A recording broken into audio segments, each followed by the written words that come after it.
assistant coach of the दिव्यांग national team. नमस्कार, आप देख रहे हैं बिग टॉक। आपके साथ मैं हूं नाज़नीन नकवी। दर्शकों, इस सेगमेंट में हम आपको मिलवाते हैं ऐसी हस्तियों से जिन्होंने जीवन में कुछ ऐसा मुकाम पाया है अपनी मेहनत, अपनी काबिलियत के बल पर, जो दूसरों के लिए प्रेरणा बन रहे हैं। आज के इस सेगमेंट में हम आपको मिलवाएंगे ऐसे ही एक शख्स से जिन्होंने छोटी उम्र में बड़ा नाम किया है। हम आपको मिलवाने जा रहे हैं दीपक कंबोज से। बता दें इनके बारे में कि दीपक कंबोज भारतीय दिव्यांग क्रिकेट टीम के पूर्व कोच रह चुके हैं। साथ ही अभी अगर बात करें तो आप दिव्यांग cricket control board of India के उपाध्यक्ष भी हैं। दीपक, बहुत बहुत स्वागत है आपका IND24 में। जी ma'am, thank you very much ma'am. Deepak, अगर देखा जाए आप अपने नाम की तरह ही हैं, खुद भी रोशन हो रहे हैं और दूसरों को भी रोशनी दे रहे हैं। तो ये फीलिंग कैसी लगती है आपको जब आप इस तरीके से दूसरों को सिखाते हैं, आगे बढ़ाते हैं? जी मैम, बहुत बहुत अच्छा लगता है कि मैं दिव्यांग खिलाड़ियों को एज ए कोच मैं ट्रेनिंग दे रहा हूं और बहुत बहुत ही अच्छा लगता है मैम। अब आगे हम बात करें, उसके पहले मैं जानना चाहूंगी उस दीपक को जिसे अभी लोग नहीं जानते, जिसे सिर्फ आप जानते हैं, यानी कि आपकी अपनी निजी जिंदगी। आपके बारे में ये जरूर पता है कि आप ट्रेनिंग देते हैं, आपने जिस तरीके से अपनी टीम को सिखाया, आगे बढ़ाया, देश का नाम रोशन किया। लेकिन दीपक को कौन सी ऐसी चीजें हैं जो ज्यादा पसंद हैं? और सबसे अहम बात कि आपने कब ये सोचा कि आप इस तरह के किसी फील्ड में जाएंगे और कुछ मुकाम हासिल करेंगे? जी मैम, एक्चुअली क्या मैम, क्रिकेट को मैं बहुत ही लाइक करता हूं और बचपन से ही मुझे बहुत शौक था कि मैं एक क्रिकेटर बनूं और अच्छे लेवल पे जाऊं। और मैंने जब क्रिकेट स्टार्ट किया तो 1997 से मैंने क्रिकेट स्टार्ट किया था और मुझे आज लगभग 24-25 साल क्रिकेट में हो गया है कि इसमें मैं आज अपनी एक पहचान बनाए हुआ हूं और मैं दिव्यांग खिलाड़ियों को एज ए कोच लीड भी कर रहा हूं और मेरी कोचिंग में टीम ने बहुत बड़ी बड़ी उपलब्धियां भी हासिल की है मैं। नहीं, बिल्कुल, इस सब के बारे में तो जाहिर है कि आपके बारे में जो जानता है वो ये सब जानता है। उसके बारे में भी हम आपसे भी जानना चाहेंगे। लेकिन क्या इस सब के बीच में आपकी निजी जिंदगी में जो कुछ शौक होते हैं जो आप रखते हो, चाहे वो खाने पीने से हो या फिर सोने उठने की पाबंदी हो, ये सारी परेशानियां होती हैं अब, या फिर अब आदत हो चुकी है? जी मैम, एक्चुअली क्या है कि मैं बताना चाहूंगा कि कुछ मेरी जो हॉबीज है मैम उसके बारे में बताना चाहूंगा कि क्रिकेट के अलावा भी मैं आज अपनी फील्ड में क्या कर रहा हूँ। जी जी। एक्चुअली मैम, आजकल मैं क्रिकेट के साथ साथ जी जैसे कि एज ए कोच मैं इंडिया टीम को, दिव्यांग टीम को ट्रेनिंग दे रहा हूँ। सभी खिलाड़ियों को एक हाथ के, जब एक पैर के जो खिलाड़ी हैं उनको मैं ट्रेनिंग दे रहा हूँ, तो बहुत अच्छा लगता है। बट उसके अलावा भी मैं अलग फील्ड में भी मैं बहुत काम कर रहा हूँ, जैसे कि मॉडलिंग, सिंगिंग, डांसिंग और कुछ स्टोरियों पे भी मैं काम कर रहा हूँ, जो कि आजकल फिल्म इंडस्ट्री में मूवीज बनती हैं, उन स्टोरियों पे भी मैं काम कर रहा हूँ। और मैं चाहता हूँ कि ऐसी स्टोरियां जिन पे मैं काम कर रहा हूँ वो बॉलीवुड में भी आए और एक अपनी पहचान बनाए, क्योंकि जिस स्टोरियों पे मैं काम कर रहा हूँ वो स्पोर्ट्स से जुड़ी हुई स्टोरियां हैं। और साथ में मैं मॉडलिंग, एक्टिंग और सिंगिंग में भी आज मैं अभी कर रहा हूँ, अच्छा कर रहा हूँ, बेस्ट कर रहा हूँ। और कुछ सॉन्ग्स में भी मैंने काम किया है, मॉडलिंग की है और मैंने अपने सॉन्ग भी किए हैं देश की टीम के लिए। तो बहुत अच्छा लगता है कि मुझे लोग इतना प्यार दे रहे हैं। लगता है जाहिर तौर पर आप उसके लिए मेहनत कर रहे हैं, कोशिश कर रहे हैं, कोशिश कामयाबी को छू रही है। आपके परिवार की बात करें, आसपास के माहौल की बात करें, देखिए क्रिकेट एक ऐसा खेल है जो देश भर में लोकप्रिय है। गली हो, मोहल्ले हो, बच्चे हैं, सबसे पहले शायद क्रिकेट ही पकड़ते हैं। अन्य खेलों की बात करें तो वो सेकेंडरी हो जाता है, क्योंकि क्रिकेट भारत में बहुत लोकप्रिय है। जब आपने दिव्यांग टीम को सिखाने के बारे में सोचा, कैसी लोगों की प्रतिक्रिया रही, क्या लोगों का फीडबैक रहा, किसने आपको इंकरेज किया और कैसे आप इस मुकाम को पाने में इसमें सफल रहे? एक्चुअली मैम, जब मैं क्रिकेट खेल रहा था तो मैं काफी समय तक क्रिकेट खेला हूँ, कुछ T20 लीग्स भी खेला हूँ। बट कुछ समय बाद मैंने क्रिकेट खेलना जो है छोड़ दिया था, क्योंकि मैं एज ए कोच आगे फील्ड में बढ़ना चाहता था। और मैंने NIS किया, नेशनल स्पोर्ट्स अथॉरिटी इंडिया से NIS जो नेशनल कोच का कोर्स होता है वो मैंने कंप्लीट किया। और उसके बाद मुझे भारतीय दिव्यांग क्रिकेट टीम का कोच नियुक्त किया गया। तो मुझे बहुत अच्छा लगा कि जो दिव्यांग cricket control board of India के अध्यक्ष हैं हारून रशीद जी, तो उन्होंने मुझे कोच अपॉइंट किया। तो मैंने दिव्यांग खिलाड़ियों को गाइड किया और मुझे मेरे लिए बहुत मुश्किल था वो समय कि मैं कैसे इन दिव्यांग खिलाड़ियों को, जिनके हाथ नहीं है, जिनके पाँव नहीं है, इनको मैं कैसे ट्रेनिंग दूंगा। क्योंकि जो नॉर्मल, जब मैंने नेशनल कोच का कोर्स किया था तो वहां पर जो क्रिकेट के टिप्स थे वो नॉर्मल खिलाड़ियों को सिखाए जाते थे, ना कि दिव्यांग खिलाड़ियों को। जी जी। तो बहुत मुश्किल था कि उन खिलाड़ियों को कैसे सिखा सकते हैं, क्योंकि नॉर्मल क्रिकेट में क्या होता है कि नॉर्मल जो सक्षम खिलाड़ी होते हैं उनको इजी होता है टिप्स बताना, फ्रंट फुट कैसे निकाला जाता है, बॉल की ग्रिप कैसे की जाती है। बट जो दिव्यांग खिलाड़ी हैं उनके लिए उनको बताना बहुत मुश्किल था कि जे खिलाड़ी जिनके एक हाथ नहीं है, जिनका पाँव नहीं है, तो वो कैसे खेलेंगे। तो बहुत मुश्किल था मेरा। लेकिन एक और सवाल है कि आपने कहा कि आप पहले खेलते थे, लेकिन अचानक आपने फैसला लिया कि अब आप कोच बनेंगे। अभी छोटी उम्र में ही ये फैसला इतनी जल्दी आपने जो लिया, इसके पीछे कोई खास वजह रही? जी मैम, खास वजह ये थी कि पुअर फैमिली से बिलोंग करता था और मुझे जो प्लेटफॉर्म मिलना चाहिए था वो नहीं मिल रहा था किसी कारण, और मैं आगे बढ़ना चाहता था। मैं खेलना चाहता था, रणजी ट्रॉफी भी खेलना चाहता था और इंडिया टीम में भी मैं खेलना चाहता था। बहुत से ड्रीम्स थे कि आईपीएल में भी जाऊं, बट किसी कारण मैं आगे नहीं बढ़ पाया, जिसके कारण मुझे एक नेशनल कोच का कोर्स करना पड़ा, एनएएस करना पड़ा। और फिर मैंने सोचा कि अभी मैं दिव्यांग खिलाड़ियों को ही ट्रेनिंग दूंगा, और बहुत अच्छा लगा। और कुछ जो मेरे दोस्त हैं उन्होंने बोला कि आप एज ए दिव्यांग खिलाड़ियों को सिखा रहे हैं, आप नॉर्मल खिलाड़ियों को क्यों नहीं सिखाते हैं, आप स्टेट लेवल, रणजी ट्रॉफी के या इंटरनेशनल लेवल पे आप ट्राई क्यों नहीं करते हो कोचिंग के लिए। तो मैंने बस यही बताया कि जो इन खिलाड़ियों को हर कोच गाइड नहीं कर सकता, बहुत मुश्किल है इन खिलाड़ियों को गाइड करना, क्योंकि इन खिलाड़ियों के किसी के हाथ नहीं है, किसी के पाँव नहीं है, तो इनके लिए बहुत बहुत नहीं, बिल्कुल आपकी बातों में एक पॉजिटिव बात नजर आती है। भले ही आपको जो चाहिए था वो नहीं मिला, लेकिन जो आपने किया वो जुदा है, यूनिक है, और आप उसमें बेहतर कर भी पा रहे हैं। तो आगे के लिए दीपक क्या सोचा है? अभी यहाँ तक तो बहुत अच्छे तरीके से आप कामयाब होते रहे, लेकिन अब अगला पड़ाव क्या होगा? अगला पड़ाव यही है कि मैम इन खिलाड़ियों को एक अपनी पहचान मिले, और ये जैसे ही हमारे नॉर्मल खिलाड़ी हैं, जो हमारी नॉर्मल क्रिकेटर हैं, वैसे जैसे उनको इतना प्यार लोग देते हैं पूरे वर्ल्ड में, आज क्रिकेट बहुत फेमस हो चुका है, तो मैं भी चाहता हूं कि इन खिलाड़ियों को भी एक अपनी पहचान मिले, क्योंकि ये खिलाड़ी भी वैसे ही खेलते हैं जैसे हमारे नॉर्मल खिलाड़ी खेलते हैं। दीपक, और हम चाहेंगे थोड़ा और बताइए, आपने अभी कौन कौन से टूर्नामेंट में हिस्सा लिया? डीपीएल ट्रॉफी का भी जिक्र जो है आपकी लिस्ट में मैंने पढ़ा था, तो इसके बारे में हम चाहेंगे कि आप थोड़ा बताइए।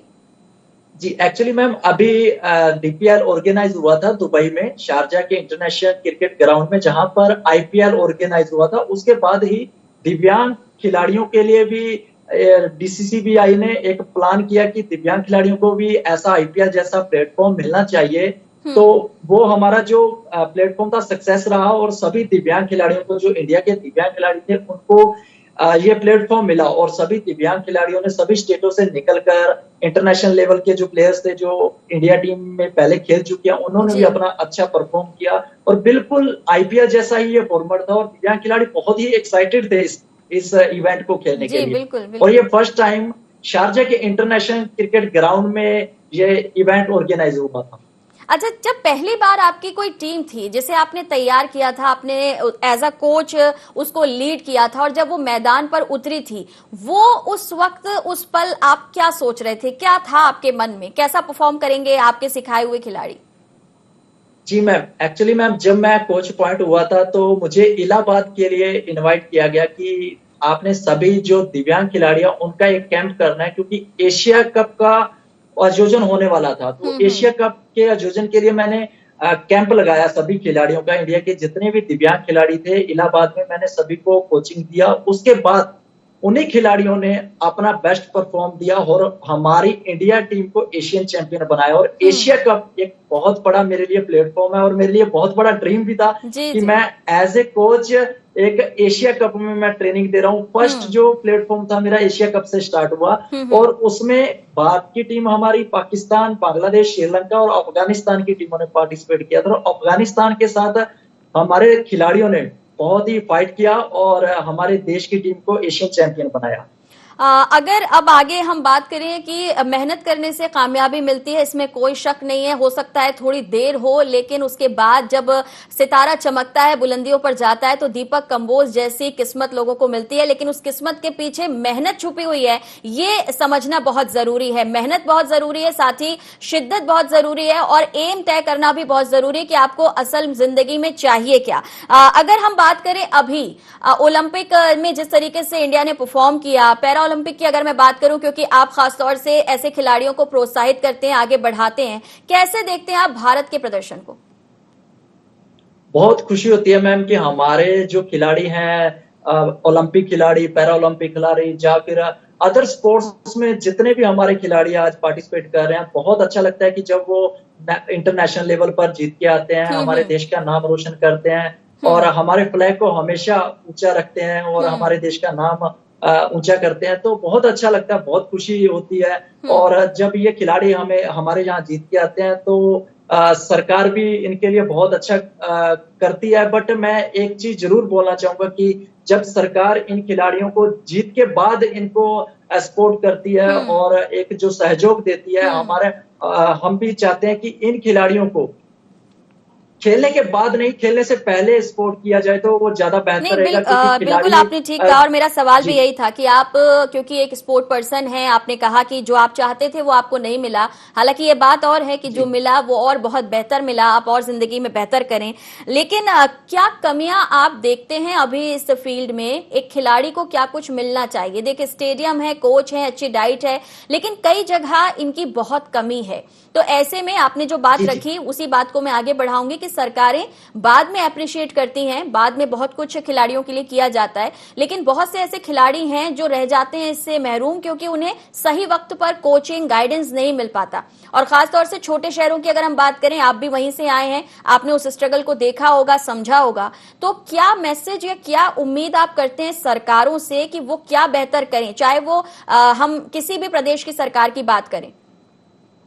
जी मैम, एक्चुअली मैम जैसे ही खिलाड़ी जीत के आते हैं तो सरकार उनके लिए निकल कर आती है, उनको सपोर्ट करती है और उन्हें जॉब प्रोवाइड भी करवाती है, फाइनेंशियल सपोर्ट भी करती है। बट ये चीजें सबसे पहले होना चाहिए जब खिलाड़ी एक स्ट्रगल कर रहा होता है, अपनी फील्ड में आगे बढ़ रहा होता है, तो तब ये सरकारों को सपोर्ट करना चाहिए। क्योंकि जो भी खिलाड़ी होते हैं वो ज्यादातर पुअर फैमिली से बिलोंग करते हैं या फिर मिडिल फैमिली से बिलोंग करते हैं, तो फाइनेंशियल सपोर्ट होनी चाहिए इन खिलाड़ियों को, क्योंकि ये फाइनेंशियल सपोर्ट से ही आगे बढ़ सकते हैं अगर इनको सरकार सपोर्ट करती है स्टार्टिंग से ही। क्योंकि बहुत से जो भी खिलाड़ी होते हैं अपने एरिया में, अपने डिस्ट्रिक्ट, अपने स्टेट में जो जब भी वो परफॉर्म करते हैं तो सब वहाँ के जो मिनिस्टर होते हैं, वहाँ के जो विधायक होते हैं, एमएलए होते हैं, उनको सबको मालूम रहता है कि हमारे एरिया से ये खिलाड़ी आज के समय में बहुत अच्छा कर रहे हैं, तो उनको आगे निकल कर आना चाहिए और इन खिलाड़ियों को सपोर्ट करनी चाहिए जिससे कि वो अपना प्रदर्शन और बेहतर कर पाए। आपने जब बांग्लादेश और श्रीलंका और भारत, अगर त्रिकोणीय श्रृंखला की मैं बात करूं, वहां पर भी आप थे, आपकी टीम ने जिस तरीके से परफॉर्म किया, उस वक्त का कोई यादगार पल, कुछ ऐसी बात जो आप हमारे साथ शेयर करना चाहें? जी मैम, एक्चुअली जब बांग्लादेश के लिए ट्रायंगुलर सीरीज हुई थी, बांग्लादेश द्वारा ऑर्गेनाइज की गई थी दिव्यांग खिलाड़ियों के लिए, तो उसमें बांग्लादेश, श्रीलंका और हमारी इंडिया की टीम ने पार्टिसिपेट किया था। और जो फाइनल मैच था वो बांग्लादेश के साथ हमारी इंडिया टीम का हुआ था, तो ये संयुक्त कप रहा था और हमारी टीम ने जीता और बहुत अच्छा लगा वहां पर। और सबसे बड़ी जो मुझे अच्छा लगा वहां पर, जो बांग्लादेश क्रिकेट एसोसिएशन के चेयरमैन है अकरम हुसैन जी, तो उनसे मेरी मुलाकात हुई, तो मैंने उनके साथ भी अपना एक्सपीरियंस शेयर किया। और आरिफ जोए जी है वहाँ के स्पोर्ट्स मिनिस्टर, उनसे भी मेरी डिस्कस हुई और इन खिलाड़ियों के बारे में हमने बहुत चर्चा की कि इन खिलाड़ियों को जैसे आपकी सरकार सपोर्ट कर रही है, तो हम भी चाहते हैं कि हमारी सरकार भी जैसे हमारे यहाँ से जीत के जाते हैं, बांग्लादेश से जीत के जाए, तो हमारी सरकार भी इन खिलाड़ियों को सपोर्ट करे। तो आप बहुत अच्छा लगा था वहां पर, क्योंकि ये देख पा रहे हैं कि अगर जोश और जज्बा हो तो जो खिलाड़ी दिव्यांग हैं वो भी बेहतर परफॉर्म कर सकते हैं। अक्सर हम देखते हैं कि कई बार यूथ जो है किसी भी फील्ड में कोशिश करता है, अगर मायूसी हाथ लगती है तो वो उस एम को छोड़ देता है या अपने कहना चाहिए अपने लक्ष्य को बदल लेता है। तो ऐसे यूथ के लिए आप क्या मैसेज देना चाहेंगे? मैम ऐसा है कि जैसे मैं बताना चाहूंगा कि दिव्यांग खिलाड़ी जैसे पहले क्या था, जो खिलाड़ी थे नॉर्मल, बहुत से ऐसे हमारे जो दिव्यांग खिलाड़ी हैं पहले वो नॉर्मल थे, किसी एक्सीडेंट के कारण उनके साथ घटना होने के कारण ये ऐसा उनके साथ ये घटना हुई है।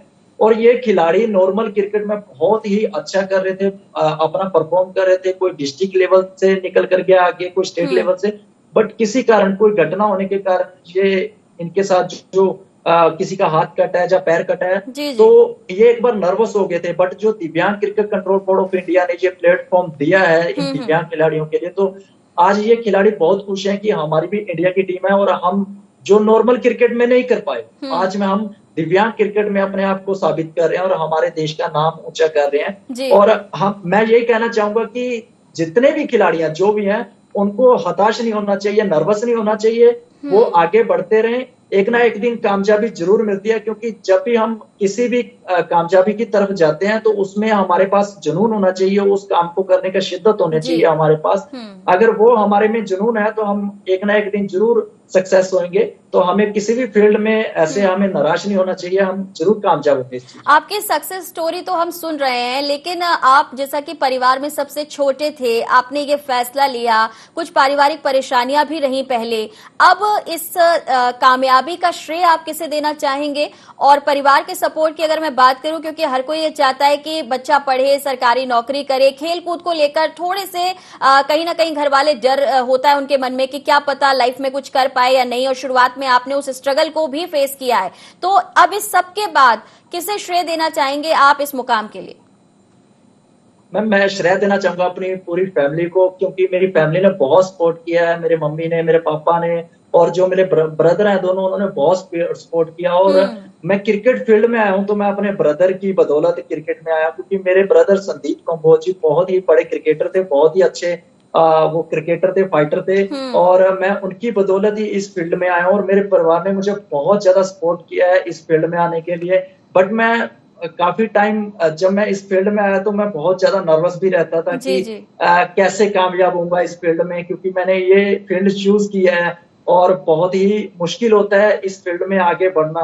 तो बट मेरे दोस्त भी बोलते थे कि इसमें फील्ड में आप जा रहे हो तो बहुत मुश्किल होता है, क्योंकि हर डिस्ट्रिक्ट, हर स्टेट में से ज्यादा 15 प्लेयर को ही पार्टिसिपेट किया जाता है, 15 प्लेयर ही आगे खेल पाते हैं टीम की तरफ से।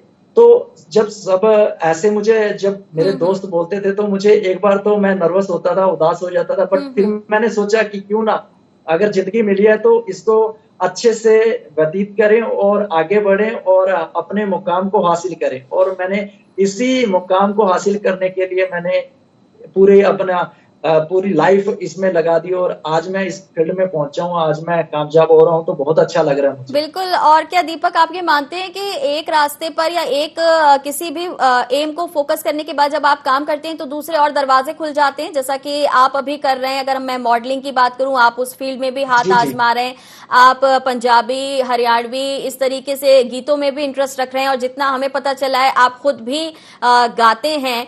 तो हालांकि मैं चाहूंगी कि अगर आप कुछ गुनगुना सकें और पहले इसके बारे में बता सकें कि लोगों ने आपको कैसे अप्रोच करना शुरू किया। जी मैम, जरूर मैं बताना चाहूंगा। एक्चुअली मैम जैसे जो क्रिकेट मेरा प्रोफेशनल है, क्रिकेट में ही मैं आज जो मेरा नाम हुआ, आज पहचान बनी है, जहाँ मैं जिन भी सेलिब्रिटियों से मिलता हूँ, जिन भी मैं मॉडल से, सिंगर से मेरी मुलाकात होती है, तो सिर्फ मेरी क्रिकेट से ही पहचान हुई है। तो मैं बहुत ही अपने आप को ऐसे लकी भी समझता हूँ कि मुझे इतने बड़े सेलिब्रिटी मुझे सपोर्ट करते हैं। और हमने एक इवेंट ऑर्गेनाइज किया था मैम, दिव्यांग खिलाड़ियों को प्रमोट करने के लिए मुंबई के गोरेगांव स्पोर्ट्स क्लब में। तो वहां पर हमारे जितने भी दिव्यांग खिलाड़ी थे और हमारी सेलिब्रिटी क्रिकेट लीग, जो हमारे बॉलीवुड स्टार हैं, उनकी एक टीम थी और हमारी दिव्यांग टीम थी। तो उनको प्रमोट करने के लिए हमारे बॉलीवुड स्टारों ने आगे आए और उन खिलाड़ियों को प्रमोट करने के लिए बहुत सपोर्ट किया, और उन्होंने मुझे आश्वासन भी दिया कि दीपक, आपको हम फिल्म इंडस्ट्री में फुल सपोर्ट करेंगे, आपको जिस चीज की भी जरूरत होगी आप हमें जरूर बताइएगा। और ऐसे ही फिर मुझे इस फील्ड में जो मेरे दोस्त थे मेरे को कहते थे कि आप इतने बड़े बड़े सेलिब्रिटियों के साथ रहते हो, चाहे वो सुनील शेट्टी जी है, उनके साथ भी मेरी मुलाकात हुई, और CID सीरियल है जो उनके साथ भी मेरी जो मुलाकात हुई, तो जब दोस्तों को लगा कि आप इतने बड़े सेलिब्रिटियों के साथ मुलाकात करते हो तो आपको इस फील्ड में भी बेस्ट करना चाहिए। आपका हाइट भी अच्छा है और आपकी लुक भी है, तो आप इस फील्ड में अच्छा कर सकते हो। तो आप as a singer, as a model या फिर एज ए एक्टर आप इस फील्ड में आइए और आप बेस्ट कर सकते हो। आपने कई सेलिब्रिटी लीग को भी कोच किया है, वो एक्सपीरियंस कैसा रहा? क्योंकि दिव्यांग टीम का कोच होना, वहां पर लोगों को सिखाना, लेकिन नॉन प्रोफेशनल्स के साथ, खासतौर से जब सेलिब्रिटी होते हैं, एक अलग ऑरा होता है, एक अलग माहौल होता है, वहां पर जाना और ये एक्सपीरियंस, इसके बारे में थोड़ा बताइए। जी ma'am, actually Afghan celebrity cricket league, जो अफगान के एक्टर हैं वहां का मुझे कोच पॉइंट किया गया था। 2017 में मुझे वहां के जो जितने भी सेलिब्रिटी थे वो हमारे बॉलीवुड सेलिब्रिटियों के साथ एक फ्रेंडशिप इवेंट करना चाहते थे। जैसे कि हमारे यहाँ के बॉलीवुड सेलिब्रिटी हैं, जैसे कि बॉबी देओल जी, सलमान खान जी, सुनील शेट्टी जी, अक्षय कुमार जी, और भी हमारे बहुत बड़े बड़े सेलिब्रिटी हैं। तो वो यहाँ पे इंडिया में एक इवेंट करते हैं, सेलिब्रिटी क्रिकेट लीग कहते हैं। तो वैसे ही अफगान के सेलिब्रिटी भी चाहते थे कि हम भी बॉलीवुड स्टारों के साथ एक फ्रेंडशिप इवेंट करें, जिससे कि हमारा फ्रेंडशिप बढ़े उनके साथ। तो इसीलिए मुझे अफगान सेंसर बोर्ड ने मुझे कोच पॉइंट किया गया था अपनी फिल्म इंडस्ट्री का। और वहां के सेलिब्रिटी, बहुत से सेलिब्रिटी मेरे पास यहाँ पे इंडिया में आते भी रहते थे, और कोई शूटिंग होती थी तो शूटिंग के लिए भी हमारे से प्रपोजल लेते रहते, तो हम लोकेशन के बारे में बताते थे, बहुत हेल्प करते थे हम यहाँ पे इंडिया में। तो सबसे पहले हमारी मीटिंग हुई थी, करण मेहता जी हमारे बहुत ही अच्छे मित्र हैं, सेलिब्रिटी क्रिकेट लीग के चीफ ऑपरेटिंग ऑफिसर हैं। तो उन्होंने मुझे सुनील शेट्टी जी से ही मुलाकात करवाई थी। तो फर्स्ट टाइम मैं बहुत खुश हुआ था कि मैं इतने बड़े सेलिब्रिटी से मिला। और करण मेहता जी बहुत ही अच्छे इंसान हैं, जिन्होंने मुझे सुनील शेट्टी जी से फर्स्ट टाइम मुंबई में मुझे मेरी मुलाकात करवाई, और मैंने अपने क्रिकेट फील्ड के बारे में उनसे, जो मेरी दिव्यांग टीम या फिर अफगान सेंसर बोर्ड के बारे में मैंने सब बताया उनको। तो बहुत अच्छा लगा। और सुनील शेट्टी जी के साथ मैं जब मिला था तो बहुत एक्साइटेड था मैं कि, और बहुत नर्वस भी हो रहा था कि फर्स्ट टाइम मैं उनसे मुलाकात मैंने की है। तो उनकी मैं मूवीज देखता था, धड़कन मूवी बहुत फेमस मूवी रही है, तो मैं जब उनको टीवी पे देखता तो फर्स्ट टाइम मैं उनसे फेस टू फेस मैं मिला तो बहुत अच्छा लगा मुझे। अच्छा आपको लग रहा है और आपको देखकर आपके परिवार और आसपास के लोगों को भी अच्छा लगता होगा। तो खास तौर से जहां आप पैदा हुए या जहां आपने पढ़ाई की, वहां के बच्चे, वहां के यूथ, वो आपको देखकर क्या आप इस तरफ रुख कर रहे हैं? देखिए, क्रिकेट वैसे भी लोगों को पसंद है, लेकिन कुछ अलग और नया करने की प्रेरणा लोगों को आपसे मिल रही होगी। जी मैम, एक्चुअली सभी जो फ्रेंड सर्कल में है या फिर मेरे परिवार से हैं, फैमिली से हैं, तो वो सब सोचते हैं कि हमारा जो बेटा है वो सक्सेस हो अपनी फील्ड में। क्योंकि मैम जो सिंगिंग लाइन है, मॉडलिंग लाइन है या एक्टिंग लाइन है, उसमें मैं इसलिए आना चाहता हूँ कि मेरी हॉबीज है, मुझे अच्छा लगता है डांस करना, सिंगिंग करना, मॉडलिंग करना, एक्टिंग करना, ये सब मुझे बहुत अच्छा लगता है। तो मैं वहां पे भी अपनी एक पहचान बनाना चाहता हूँ, मॉडलिंग लाइन में भी।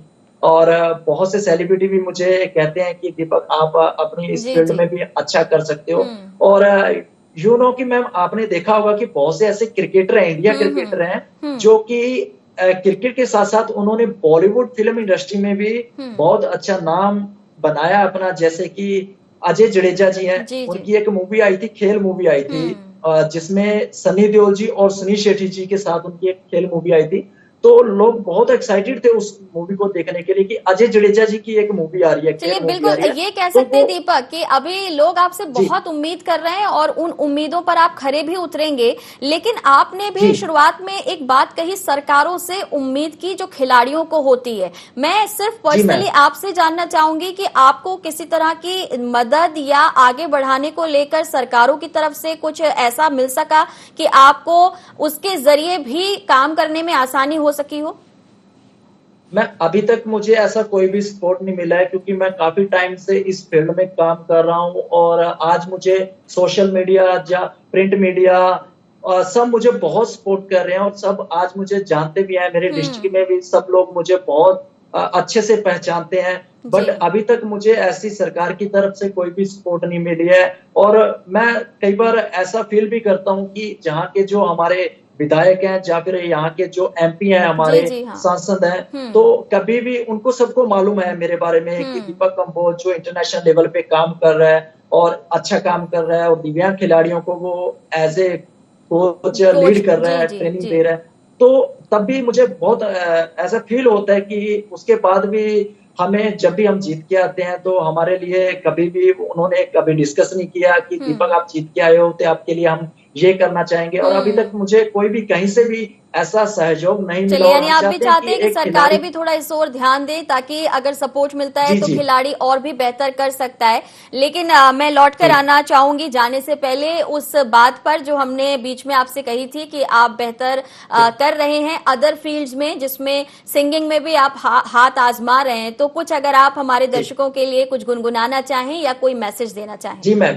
जी मैम, मैं जरूर गुनगुनाना चाहूंगा क्योंकि मेरा एक सॉन्ग आ रहा है मैम, जीत का जश्न, और वो सब जो हमारे ओलंपिक खिलाड़ी हैं, जो पैरा ओलंपिक खिलाड़ी हैं, जहाँ पूरे हमारे देश के जितने भी स्पोर्ट्स फील्ड के खिलाड़ी हैं, उनके लिए मैंने एक गाना खुद गाया है और मैंने अपनी आवाज दिया। तो बहुत ही अच्छा वो सॉन्ग है और वो मैं चाहता हूँ कि पूरे इंडिया में एक अपनी पहचान बनाए। तो उसके मैं 2 वर्ड में जरूर मैं गाना चाहूंगा। 2 लाइनें बहुत होंगे हमारे दर्शकों के लिए, सुनाइए। जी। वंदे मातरम वंदे मातरम वंदे मातरम वंदे, वंदे मातरम वंदे मातरम वंदे मातरम वंदे। ओ तन से हम कमजोर तो क्या मन से हम कमजोर नहीं, ये किस्मत का खेल है प्यारे, चलता किसी का जोर नहीं। चले तिरंगा थाम के प्यारा, हो चले तिरंगा थाम के प्यारा, अपना फर्ज निभाएंगे, हम जीत का जश्न मनाएंगे, जीत का जश्न मनाएंगे, जीत का जश्न मनाएंगे, जीत का जश्न मनाएंगे। बहुत बढ़िया। तो मैम ये हमारा सॉन्ग जश्न जो है वो मनता जाएगा अगर आप जैसे लोग जो हैं वो खिलाड़ियों को तैयार करेंगे, खुद इस फील्ड में आगे बढ़ेंगे। और आपके मन में अभी भी जो बात है कि सरकारों से मदद मिल सके, हम भी चाहेंगे कि जब आपको और आपकी इस मांग को सरकारें सुने तो वो आगे आए और आप जैसे खिलाड़ियों को प्रोत्साहित करें। और खास तौर से जो अलग काम आपने किया है उसके लिए आपको एक बार फिर से ढेरों बधाइयां, और आप जीवन में ऐसे ही आगे बढ़ते रहें और आपको देखकर जो आज का यूथ है वो प्रेरणा ले, यही हमारी आपको शुभकामनाएं। हमें समय देने के लिए बहुत बहुत शुक्रिया। Thank you very much ma'am, thank you very much ma'am.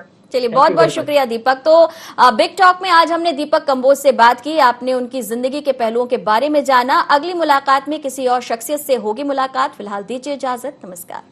You mentioned there is the assistant coach of the Divyang national team.